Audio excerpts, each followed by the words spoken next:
Washington Historical Society meeting on Thursday, May 28, 1998, and the meeting is being held at Grace Episcopal Church in Millbrook. Reverend Cunningham will talk on his years at Grace Church, Margaret Fettes on the history of the choir, and Edna Tyldesley will introduce the early life of the church, and Elinor Sutherland will talk about the ties to Millbrook from the early 1920s to 1930s. The role in the community.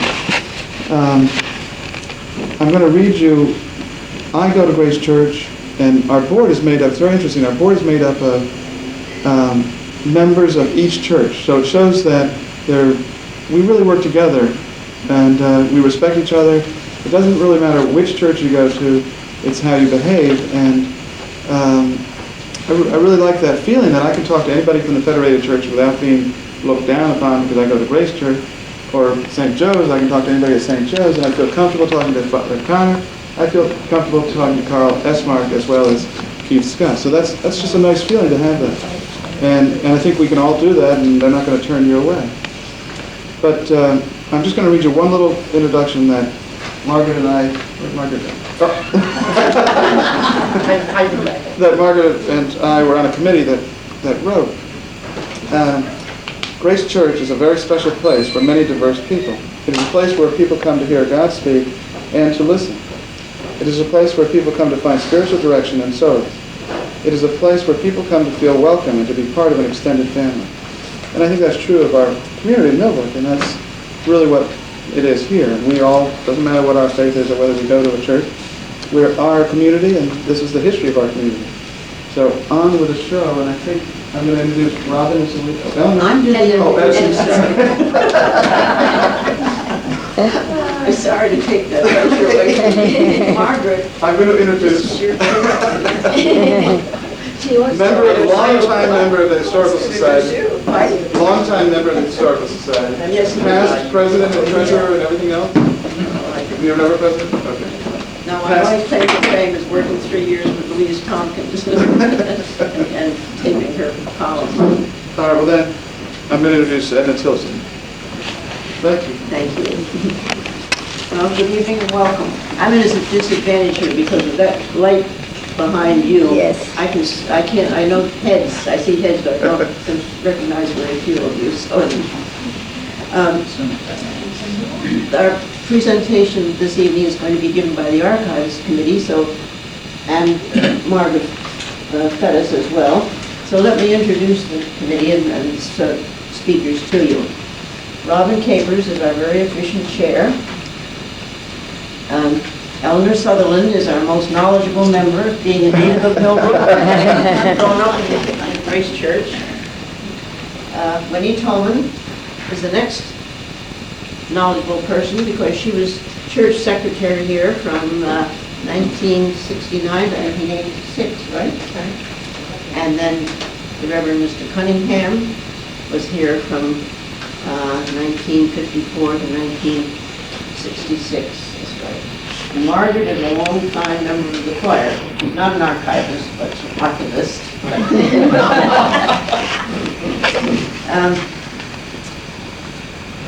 Let me see here. Oh, two of our members aren't with us tonight, Virginia McGuire and Patty Grog. I'll begin with the first Episcopal churches. Elinor Sutherland will continue with an account of the present church. And Mr. Cunningham will talk about the church here under his rectorship. That will be fun. We'll probably get some nice informal stories from that. And Margaret Fettes is going to talk about the music at Grace Church because music has been a very important part of our church here, as you notice by the size of the organ. Winnie will, I'm sure, be able to answer a lot of questions at the end, so. At least you can remember. On the wall in the room that's closed off here now are the archives bulletin boards in glass cases. And they hold display cases, and they hold a lot of interesting things for you to see. And there are also some interesting things on the table in there.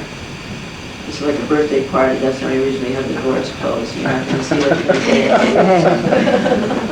So, if you should happen to have any applause, please hold it until everybody is through. Well, no, that's just to preserve the continuity of the program.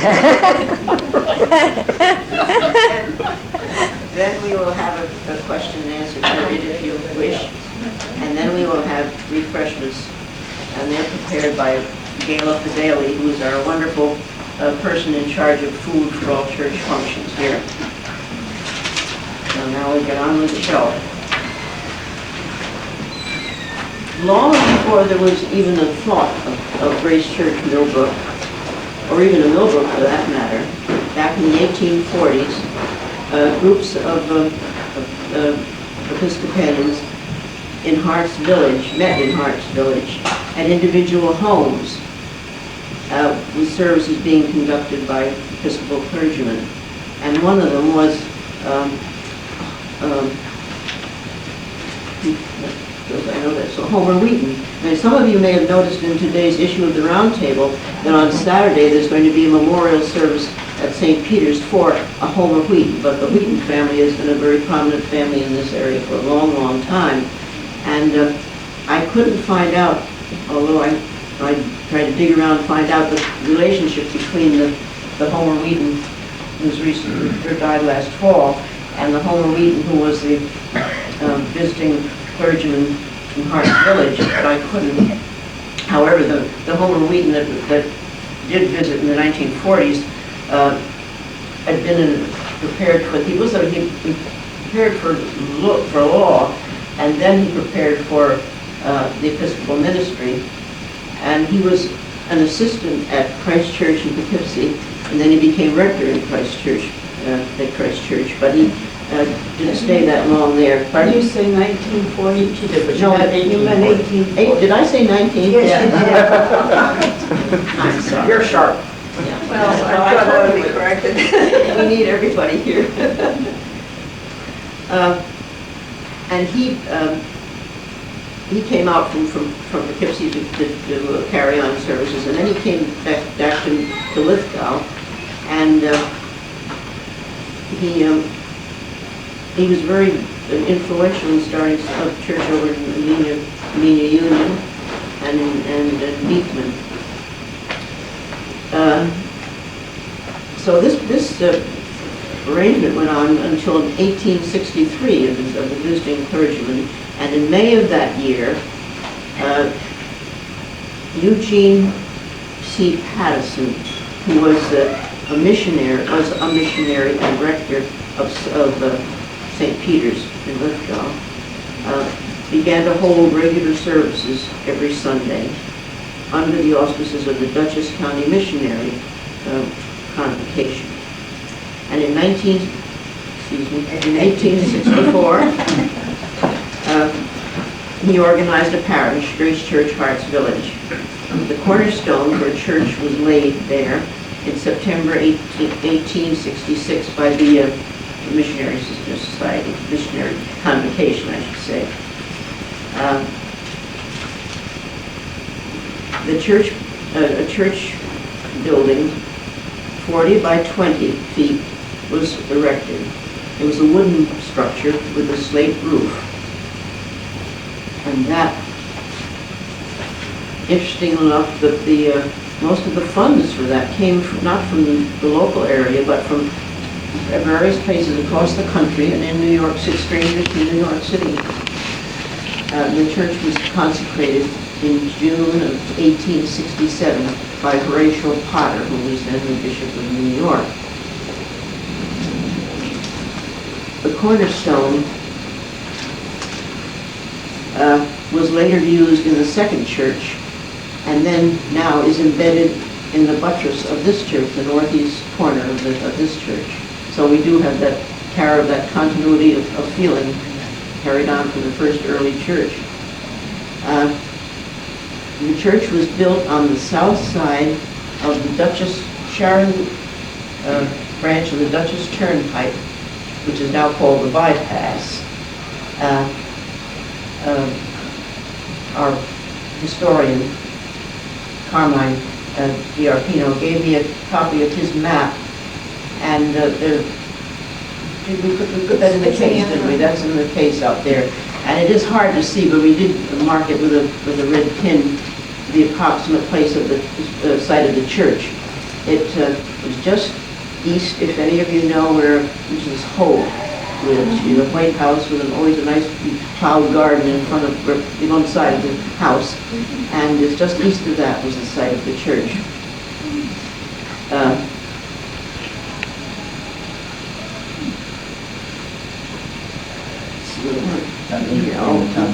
Pardon?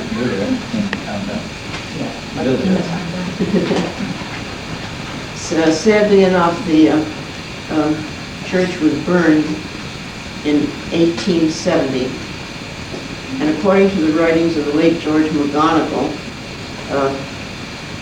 the fire was set by a disgruntled employee of one of the prominent members of the parish. Everything was destroyed. All the silver, the books, every single thing was destroyed. And so the services were then held in the village hall at Hart's Village. So that was quite a thriving community at that time, before Millbrook came into being. Later that year, in 1870, a parcel of land located on the southwest corner of Merritt Avenue and Church Street was donated by Isaac Merritt for a new church. Now, I tried to find out something about Isaac Merritt, but I couldn't find it in the biographies that I had, whether or not he was an Episcopalian, or whether he was just a philanthropist. So, do you know anything about him at all? Oh, well, anyway, he's a nice man to give us that place. And in November 1871, the second church was consecrated by Bishop Potter, and it was of Gothic style, 60 feet by 30 feet, and erected at the cost of $6,000. Now there's a picture of it on the table. I think there's a table in the adjoining room, and many of you will remember it as the Grange Hall. It's now a parking area. Parking across the way from Green's Restaurant on Church Street. So now you know why that name, that street is so named. The name of the church then was changed from Grace Church Hartsville to Grace Church Millbrook. And the church was incorporated on August 11, 1879, and was admitted to the Diocese of New York in September of 1880. Then, at the advent of the third church, the church was sold to the grandfather of our Elinor Sutherland, and subsequently he sold it to the Grange. Now, if you don't know what the Grange is, you probably do, it was a national farmers organization. Wonderful organization, which, of course, faded as agriculture and small farmers faded.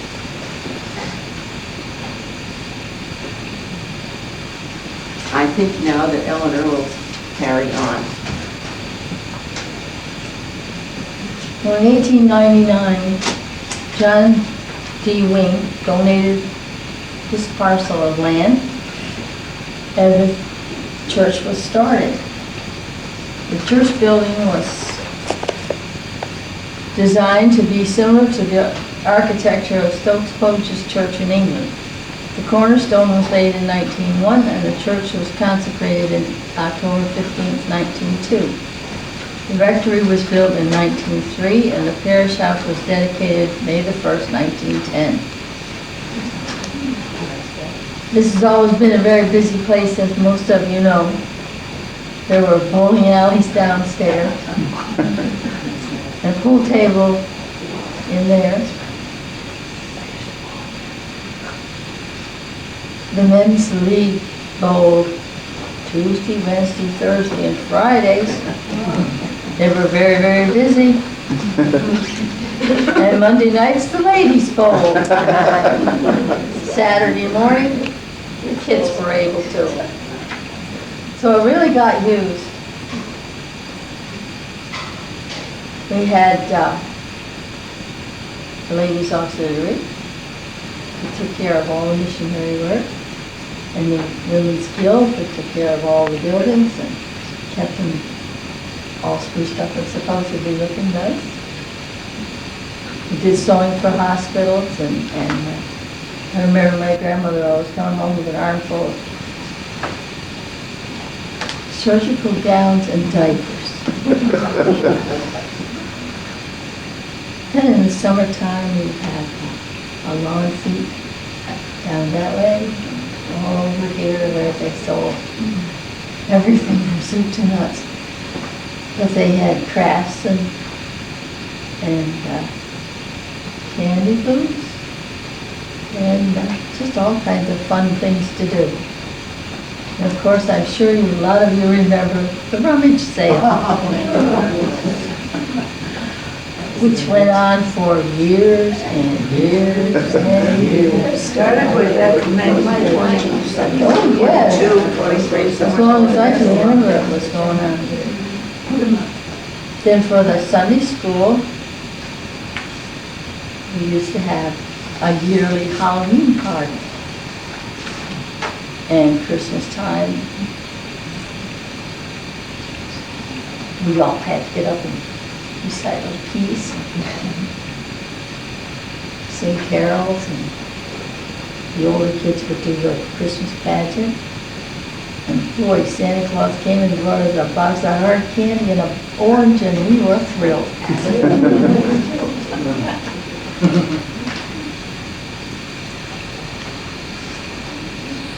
Upstairs has always been pretty busy with that stage. We did a lot of things up there. And we had a lot of piano teachers in those days. And once a year, they got us all together and we bumped away on the piano upstairs. Poor thing. There was a different piano than the one that's there now, though. Oh, yes, it was the big black one. You wore it out, didn't you? Yeah, it was a great big old long What was this grand. piano? No. Oh. We had the big long one in the choir too. But they were, oh, disaster. That was the worst day of our life. And the Boys and Girl Scouts have always met here. But I think the men's league was the biggest deal that was around here in those days because they had all kinds of teams and they had great times. And once a year, all these men got together and went out for a meal over to Delaware Farms in Union. There's a picture of it out here.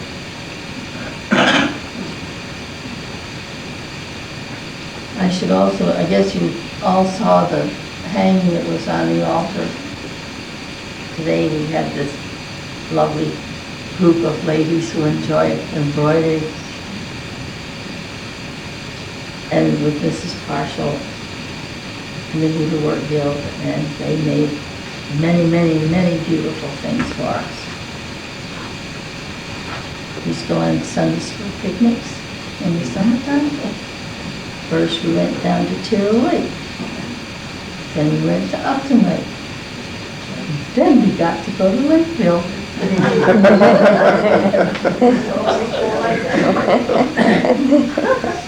Then along came World War II and everything changed.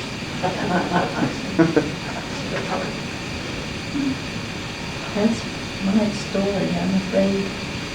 A lot of people know more about it than I do. But we've been always a very busy little church. Wasn't there a time already when they had drama outfit? Oh, yes, the St. Cecilia Society. Yeah. And then when And Carter's father was around here. We had another little group that used to do drama. Oh, that kind. Akin to the Greek theater, but, How were your piano lessons going? Oh, my piano lesson stopped long ago. I still have some piano though. That was the worst thing I ever had to do, was get up there and play that piano. Anybody remember Mrs. Douglas? Yes. Well, she suffered through it with me. Another sort of interesting thing, for some of you who knew Charlie Tripp, he was the first person to be baptized in this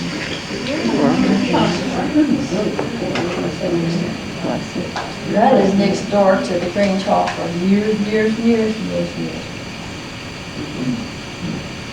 We had a YPF meeting still.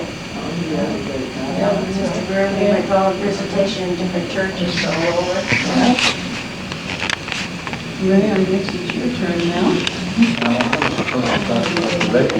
You have to speak more loud, you have to talk louder. All right, so I was supposed to talk about the rectors of Grace Church. Raise your hand if you can't hear us, please. I can talk louder. I can talk in the big churches too. They like us to think Well, I wasn't going to give a sermon. Just talk of the, actually, base it on the rector, because that's where rectors lived. But there have been 23 rectors, but some of them weren't quite rectors because the church had not quite been incorporated. But they count them as rectors anyway. But 23 clergy have been active here in the years since 1864. Now, there were some missionaries, but only after the church is incorporated can there actually be a rector. And then the vestry, the church, by the way, has a structure, mostly people. The vestry of the church can then elect a rector. Once he's elected, they're stuck. Because a rector automatically has tenure. Of course, bishops are very good at sort of twisting the arm and saying, you'd like to go down there, wouldn't you? So, but anyway, there is a relation between the rector and the people. And one of the things that the rector has to do, once the rectory was built in 1903, he had to live in the rectory. So I thought I'd base it around living in that rectory. Now, the rectory, as you see, is a very handsome building. I don't know how many of you have. Some of you have been there once in a while, and some of your children were. There's a nice big living room, a dining room, and there was a butler's pantry and a kitchen, small, on the first, and a study on the first floor, slightly off from the rest of the house, in that you would come in the front door and go right there, which is rather a good thing, because that's where the rector had to meet all those people who came to see him at night, and there were sometimes many of them. Now upstairs, there were, in the old days now, they've changed all the upstairs now, with this new building, but there was a sort of a master bedroom, the rector and his wife, and there was a sewing room, with a fireplace right behind that room. And there were 3 bathrooms, one of them being in what we used to call the Horace W.B. Donegan Memorial Room. Because every time a bishop arrived, when he came up, he had to stay in that room. That's why I had a separate bath and everything else.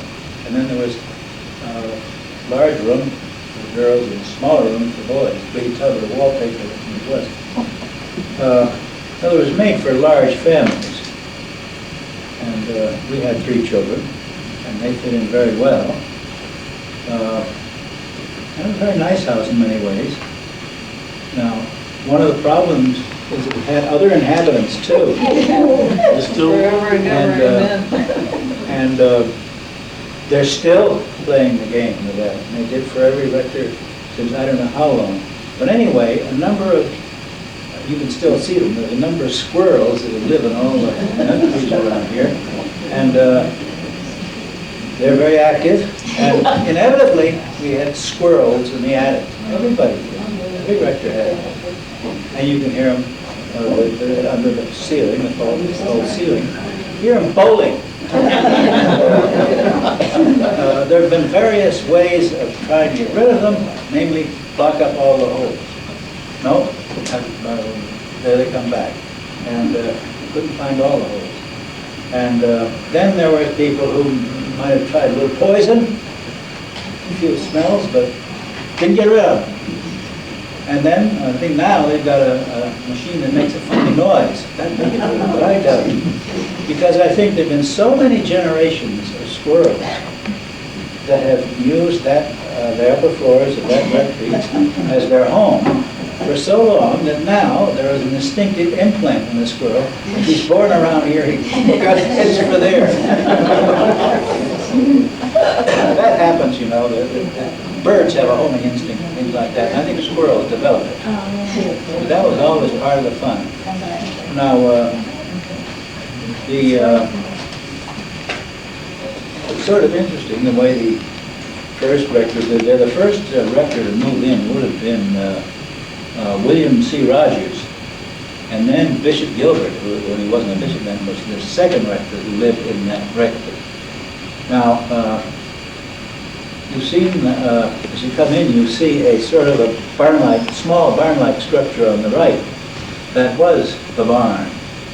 Necessary to the rector's work was, of course, to have a horse, or two horses, and a buggy. That was built perfectly, so that you had a horse, a buggy, and then there was a big place for storing oats, and a front door you could haul up the oats or the hay or whatever you want, the hay mow. And so the oats were put down and they came right out in the, I guess, the manger where the horses ate. So it was a very well-equipped place to keep horses, and that's what it was originally for. However, when automobiles were invented, they no longer had it for horses. It turned into a place where anything that wasn't wanted in this building or anywhere else went. And, anything about old pews, anything. They got full of stuff like that. And then they had rummage sales here. Where do you think the last rummage ended up? In the barn. They always had that for the books and the rummage sale. Yeah. And it was overflowing. And well, a lot of them, we used to, the Salvation Army was very helpful in those days. They used to just come up in a truck and take anything. And so that's how it finally got rid of it. But that indicated one thing, that while the rector had the elegance of his barn, private little barn, you sort of had to have a man, and a man who also took care of the grounds of the rectory. And there must have been some very good ones, because there were gardens planted here, probably maintained by the rector's wife and the handyman of the time. He was also, if you had him into the church, he was called the sexton. That was his proper title.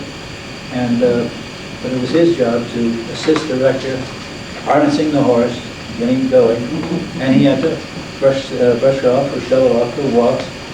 So that was one thing. Oh, another thing he had to do, the water system here, with the old Millbrook water system. Right behind the back door, there was a little house, which was down there for a long time, but somebody hauled it away. It's over here now. Anyway, the little house was not an outhouse. It contained a gasoline pump, and there was a well under it. And the way that the water was very modern, the sexton, fireman, would come in every morning, turn on a couple of valves, pull the starter and the engine, would chug off, and would pump the water up to the top into a great big tank.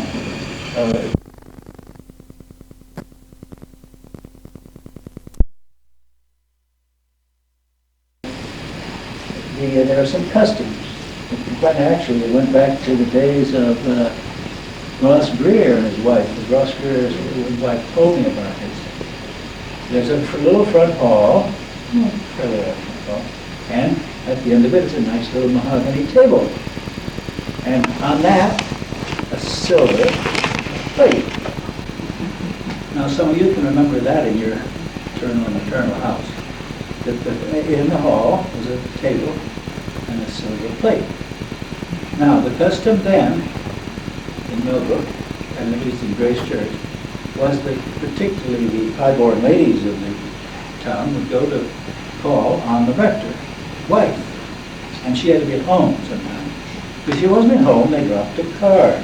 Oh, no, wait, there was a maid who had to open the door. You had to have a maid to open the door. She would hold the silver plate and get the cards of the ladies when they called. And if the rector's wife wasn't there or didn't appear, that was score one. They managed to leave the card. And of course, the rector's wife had to go around and leave her cards here and there. That was a little hard on some of them. And, well, finally, when my wife came along, this was after this great time of World War II, and habits were a little different. And she just said, look, I'm not going to keep up with the social customs of Millbrook or this parish. You can't do it because you get invited to so many parties. And if you try to give a party, everybody gives you a party. You'd be giving parties all the time, of course, and sometimes we were giving tea parties all the time. But she just, I said, I can't raise children and live up to these old standards. Now, her mother did in Montclair, and the houses there were built with the usual table in the hall. But young mothers in those days just weren't going to go on with this rigmarole much longer. It was a little easier. But the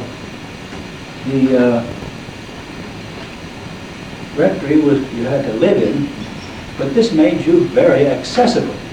They could tell from the lights that you were in, so you'd get callers now and then.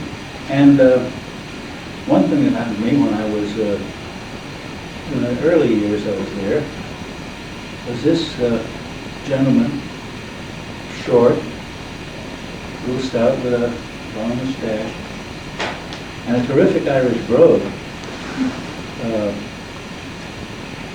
knocked on my door and said, I was wondering, were you the son of the Reverend Raymond Cunningham? I saw your name and sign there, who was in Hartford, Connecticut. I said, yes. Oh!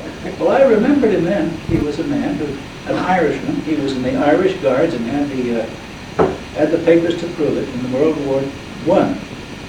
But he was one of the Knights of the Road. This something about Millbrook. If you wanted to go over to the Newington Veterans Home in Newington, Connecticut, was one of the best places to winter you can imagine. And in those days, they really took care of old soldiers. You'd go up from the Bowery. You say, I can't do this, it's getting too cold. So they'd go up from the Bowery, and they'd go to the monastery, the one down in Garrison. Bremen, yeah. And they'd be well taken care of there, and then they would be sober and revived, and they would head up the road, and they'd cross the bridge at Poughkeepsie, and then they'd head up 44, and because that was the way to go over to Connecticut. And so this was a regular route. Now, when he came there, I recognized him, because as a little boy, I used to have to let him in my father's house. My father had his name on every fence in Hartford, because he used to be a supervisor, and his job as rector there. He also was supervisor of what they call the open hearth in Hartford, where transient men could get a bunk for the night and had to chop wood. And we always got our wood from the open hearth. And then they would come up to my father's rectory for a handout and go on to Newington. I could well remember this man. As a little boy, I opened the door for him. So here he came all the way to Melbourne. And of course there are other transients who come in, and usually now they want gas money and things like that. But it was something you simply being living by the church, you couldn't be missed where you came in. But there was one nice thing about Millbrook, and that was that the Millbrook maintained the county home. And in one part of the county home there was a room with nice clean beds and places that people can wash. And any person who came in and asked a clergyman, any clergyman in Millbrook, please, I got no place to stay. We had a place where they said, get in the car, drive them down to the county home. And that's one reason why I've really tried so hard to assist people who want to save the county home, because very few places do you have when somebody is in need, you have a wonderful way of meeting that need that's supplied by the community, and was supplied very well. And speaking of being an archives, I've done some of the archives of the county home, and it's really remarkable. I won't make a speech for the county home, that's Margaret.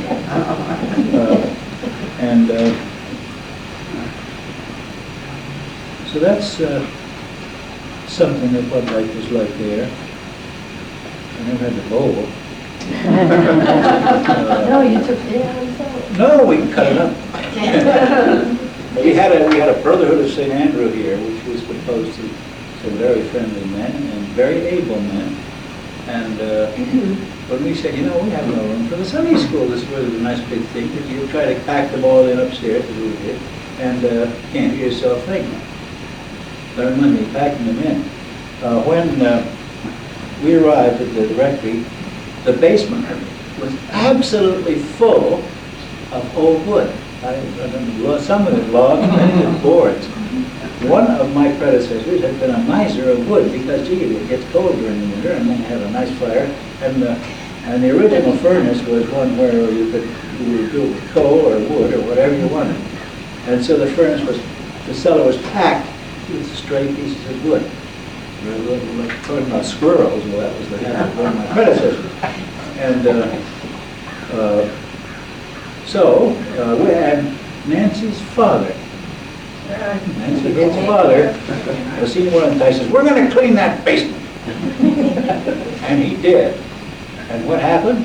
My wife, who never would do anything about the social life of Millbrook, had to have a Cub Scout troop in that basement. Halfway and I had Cub Scout troop. Right. So that was another use of that house. Yeah. But it was it's a nice life. You can't avoid it. And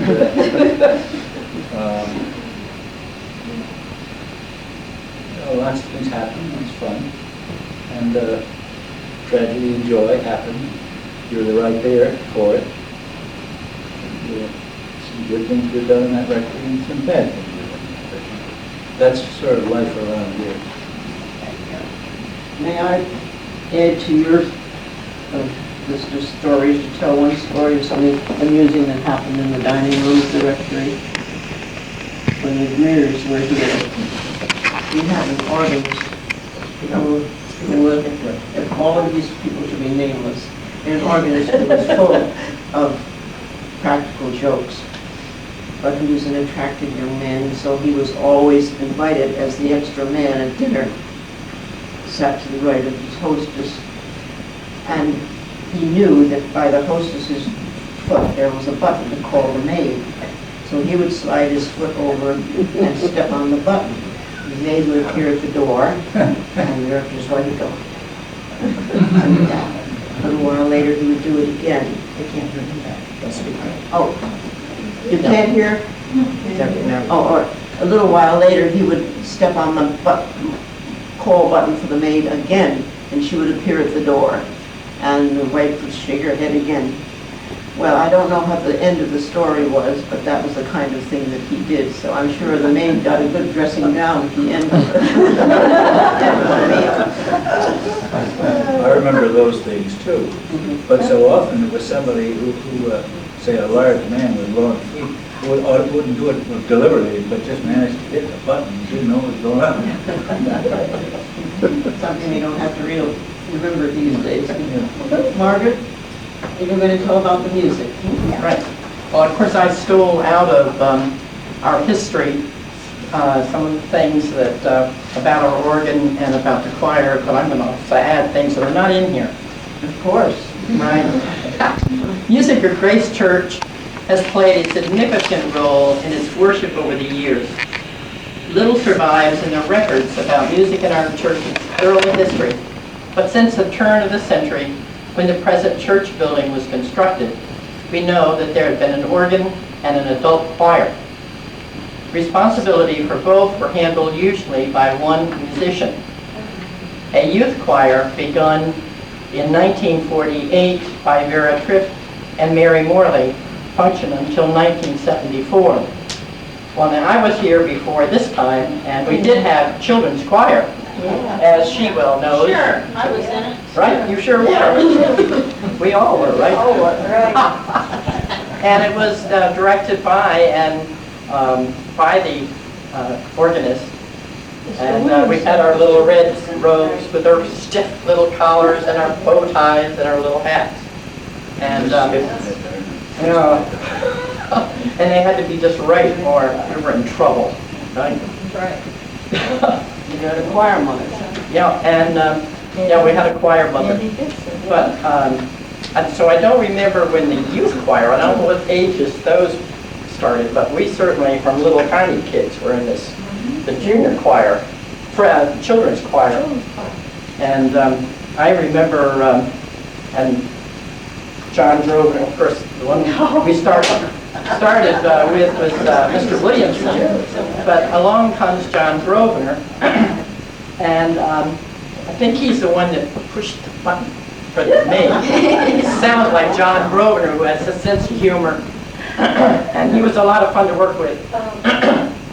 And I remember being in grade school and having pigtails. And he says to me, if you cut those pigtails, we'll let you in the senior choir. Well, to have my pigtails cut, my mother, about when I did it, I cut one pigtail off, my sister cut the other, and then I was really in trouble. But I got in the senior choir, so it was, at that time, nearly all of the high school members in Grace Church were a member of the senior choir. So we had large choirs and some good voices. The basses and the Tripp boy who both of the Tripps of the two families were good singers, so we had some good basses and altos and sopranos. Of course, we had control problems sometimes. At Emily's funeral, I had to relate about singing at Christmas Eve, and when Ray was there, in comes, we were ready to go in for the Christmas Eve Mass, for the service, and in comes this girl. She hurries in and she gets on her robe and because at that time we had the stiff collars and the bows and the hat, and she had all she could do to get into that robe. Well, I couldn't figure out what in the world was wrong with this girl. Well, anyway, we went on in and sang in, and at that time our choir and the organ was up in the front of the church. And when you look at the altar, it was the choir seats were along that line, so we could march up and in. And all of a sudden I realized this girl was inebriated. By the time the service was over, I think on both sides of her, we weren't sure if we had we were the ones that were drinking or just the fumes, but we made it through without the congregation, I think, realizing what went on. But, so there are many stories, and a choir, since I can remember, even as children, being a part of a family, we just always felt as though we were a part. And of course, a lot of people don't want to get in the choir because they don't want to get into that, maybe they'll get excluded, but we welcome everybody that's got a good voice. And if you don't, somebody said, I don't know how to read music. I said, all you have to do is either the music goes up or the music goes down. Either half steps, full steps, but you'll find out. If you got a good voice, come and you can learn it. So anyway, the youth choir was led by Vera Tripp, and Mary Morley, who was the next organist after John Grosvenor, was the teacher down at Bennett College. she taught music. And so she functioned very well with Vera. The first organ in the present building was hand pumped before it was electrified in 1921. This is about the organ. The Austin Organ Company built a pipe organ in the winter of 1925 to 26 for $5,000. This instrument had 14 stops, 6 ranks, and was placed in the front of the church. It was sold in 1968 for $250 to a Millbrook school senior as a contract for a new organ had been signed in 1966. The new organ, built by von Beckerath of Hamburg, Germany, was installed in 1969 and dedicated in June 15, 1969. It was placed in the back of the church to give support to congregational singing. Catherine Schulze, who was our organist at the time, who was also at that time the teacher in the music department at Bennett. And she went to Germany and met this gentleman and invited him to come here. He would only build an organ in a church and in a community that he liked. So he was invited by people in this community to dinner to meet them. So he liked the community, and when he came into the church, he wanted the organ in the back, because as you saw there, it's massive. There wasn't any way that you could put that organ in the front of the church, but that's where he wanted it, and that's where, if we didn't want it in the back of the church, it wouldn't have been built. We wouldn't have had the von Beckerath. He also, the wooden pipe that were used were cut from special trees on certain side of the hill. So they were picked by von Beckerath for making of this pipe organ. And at the time that my father died, the whole church was lined up with nothing but pipes on all of it. The church was being held upstairs here, and all of the pipes were strewn out in the church. And so it was quite a project. And he came and tuned the organ the first time. So it was just an exciting time, and it's just a beautiful organ. And when you pull all those stops, it'll blow you right out of the building. It's a very large organ for this size. While they were building this, all of a sudden we realized that we didn't specify dark wood or light wood. Well, by the time we got the message to them, it was too late. So it was the very blonde wood instead of matching the rest of the decor in the church.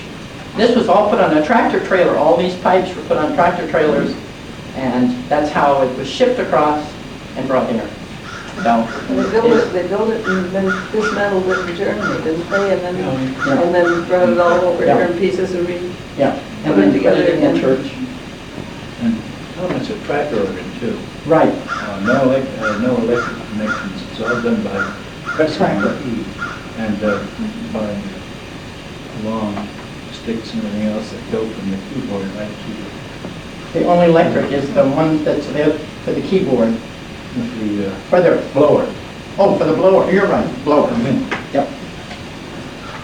So it was a vision of Catherine Schulze and a gift of Elsie Winslow in memory of her husband, Colonel John S. Winslow, with additional stops, the gift of Jane Flagner Matthew in memory of Arthur Williamson, who was the first organist I remember, because I was baptized here as an infant, and because of being a farm family, my parents weren't able to get me here. Plus, my mother was a Southern Baptist, so it wasn't that important that she got here. We went to church in Burbank until Mr. Greer came here, and he went through all the books to find out who had been baptized and where were they, and he came after us. And so my brother was confirmed along with my mother, And that's when I started singing in the choir when I was about 10 years old here. So I've been singing here a long time. And I'm still having to learn. I'm still hoping, right? But it's certainly been a great instrument. Let me say the total cost, including some construction at the rear of the church, was about $40,000. Already in this year of the organ's 10th anniversary, which is back in 79, well,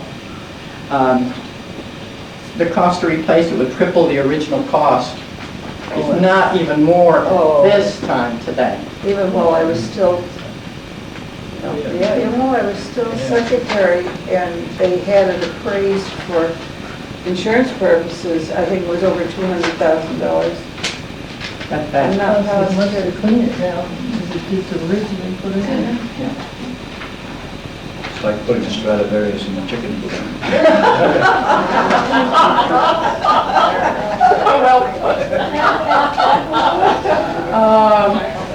The present organ is of special interest musically, as it is an example of the principles of the 20th century organ reform movement. It has cracker action, 2 manuals and pedal, and 24 stops, 34 ranks. Selection of Van Beckeroth as a builder for our organ was instigated by Catherine Schultze and Gwendolyn Gould.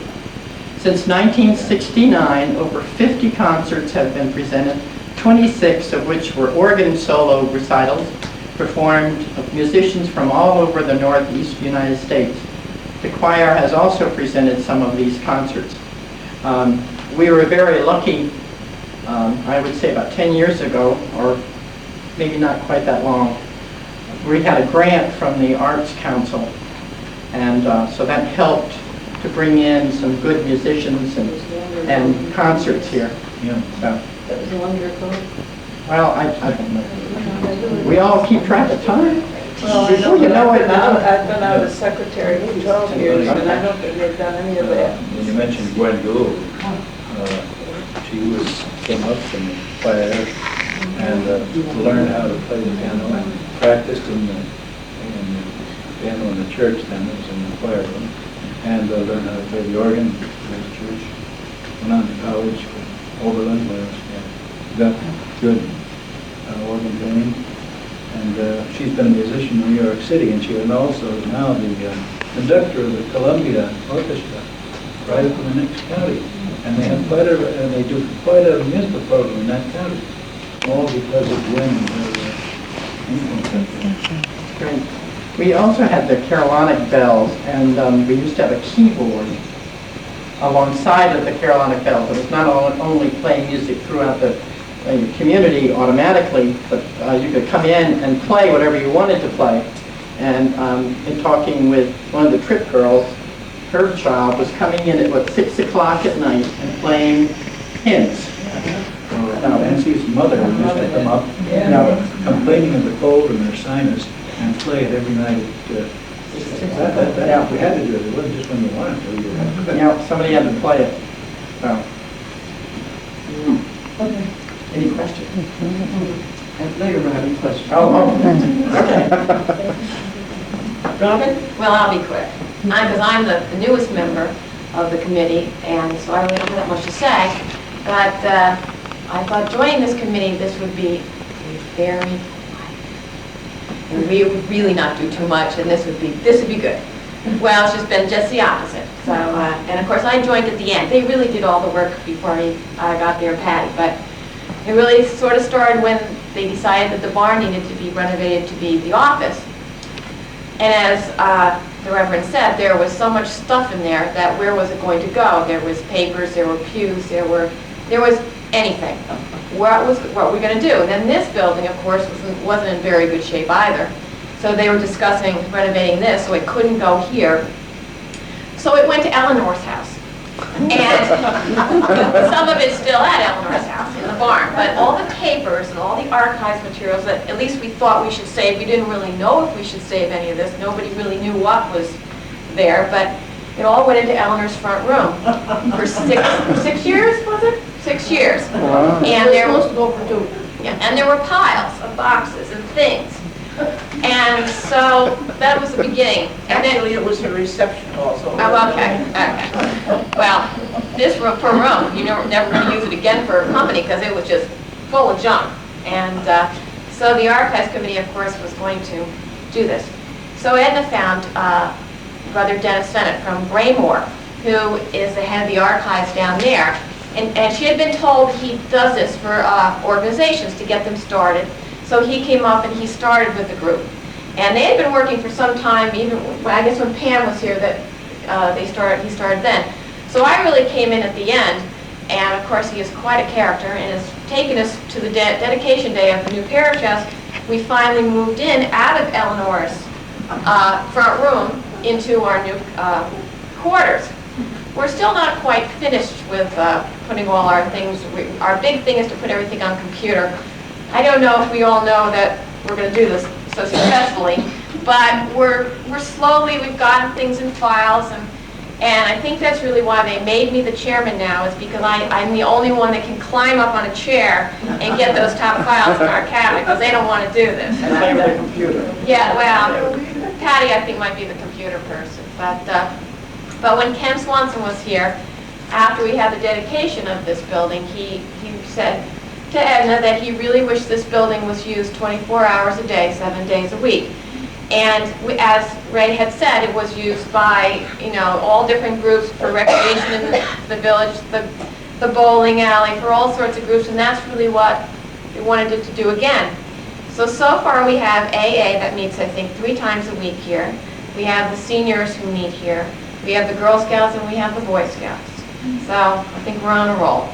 The church also does outreach to Dutchess Outreach. We prepare a meal every Sunday, well, one Sunday a month. And then we also do something for Grace Smith House. So we're trying to stay with the community and be there. So that's all we have to say. And I know there's wonderful food in the other room. The Gail is absolutely wonderful. So if you want to end this, guy? Or questions? Questions? Sure, are there any questions? Not of me, of the committee? Well, I would like to know, where did the Reverend Greer go after he left this church in Millbrook? Where did he and his family move to? East Orange, New Jersey. We went down to East Orange, New Jersey, and I have family that's down in Virginia, and all of a sudden, my cousin who taught school said, oh, there's a man down in Gordonsville who was the rector of a church, and that was David Greer. Oh, really? Yeah, so I was invited down when he had the women's group, and went to a service, and he sounded just exactly like his father. Without a deep voice. Yeah, right. And Mr. Greer and his son came here, but he was also at the class reunion last year. David Greer was 2 years. here. Where Right. is his sister Barbara? She's in White Plains. Yeah. Well, he's the only, I didn't belong to this church, but Yeah. he's the only But just- reverend that I remember Yeah. at Yeah, the time I Ross lived Greer. there. Yeah, Ross Greer had left and came back and married my husband and myself. Because we had an interim. I remember the two. That's interesting. Are there any other questions? I have one comment from the history that you said it, I think, about the, what was $6,000? One building was? The cost of the second church, which was the Well, original church. I have a figure here that in this is another building now, in 1909, this parish house was built for a cost of $6,700.